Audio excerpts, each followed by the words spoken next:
ఆదివాసుల సంక్షేమానికి కాంగ్రెస్ ప్రభుత్వం కట్టుబడి ఉందన్నారు మంత్రి సీతక్క. ఆదిలాబాద్ జిల్లా కాంగ్రెస్ నేతలతో కలిసి ఇంద్రవల్లి అమరవీరుల సంస్మరణ దినోత్సవ వేడుకల్లో పాల్గొన్నారు. సాంప్రదాయ పూజల అనంతరం అమరవీరుల స్తూపానికి మంత్రి సీతక్క నివాళులర్పించారు. పార్లమెంట్ ఎన్నికల తర్వాత ఆదివాసీ సమస్యలను ఒక్కొక్కటిగా పరిష్కారం చేస్తామన్నారు.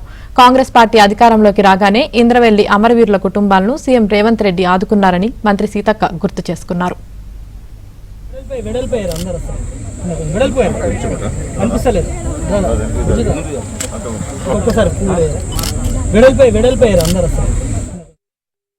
బార్డర్ లో ఉండాల్సినటువంటి పోలీసును ఆదివాసీ గూడాలలో దింపి పెద్ద ఎత్తున మరి ఆదివాసీ యువతను చంపేస్తున్నటువంటి పరిస్థితిని కూడా మనం చూస్తా ఉన్నాం.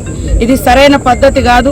ఇవాళ బయటి దేశాలతో పోరాడాల్సినటువంటి బార్డర్ పోలీసు వచ్చి ఇవాళ గూడాలలో తిరుగుతుంటే బిక్కుమని భయపడుతున్నటువంటి సంఘటనలు కూడా మన బార్డర్ రాష్ట్రాలు ఇటు ఒరిస్సా కానీ ఇటు ఛత్తీస్గఢ్ కానీ అటు మహారాష్ట్రలో కనబడతా ఉంది.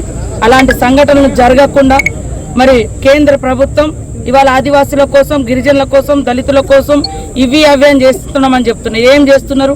అటవీ హక్కుల చట్టం ఉంటే అటవీ హక్కుల చట్టం ప్రకారం మీరు భూములు ఇవ్వకుండా కనీసం ఆ గ్రామాలలో అభివృద్ధి జరగకుండా అడ్డుకుంటున్నారు మీరు పెట్టే అటువంటి ఒత్తిడితోటి ఫారెస్ట్ శాఖ ద్వారా.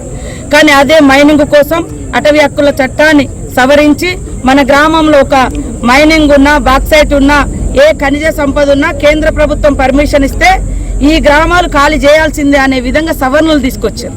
కానీ ఒకప్పుడు ఏంటంటే మన ఊర్లో ఏదైనా ప్రాజెక్టు కట్టినా, ఐరన్ ఓర్ అయినా ఏదైనా చేయాలంటే ఆ ఊరు ఖాళీ చేయాలంటే ఆ ఊరు గ్రామ సభకు హక్కులు ఉండేది. ఆ రకమైనటువంటి హక్కులు కాంగ్రెస్ ఇచ్చింది. వాటిని తొలగిస్తూ సవరణలు తీసుకొచ్చింది బీజేపీ. 10 ఏళ్లలో ఏం చేశారంటే ఇట్లాంటివి తీసుకొచ్చి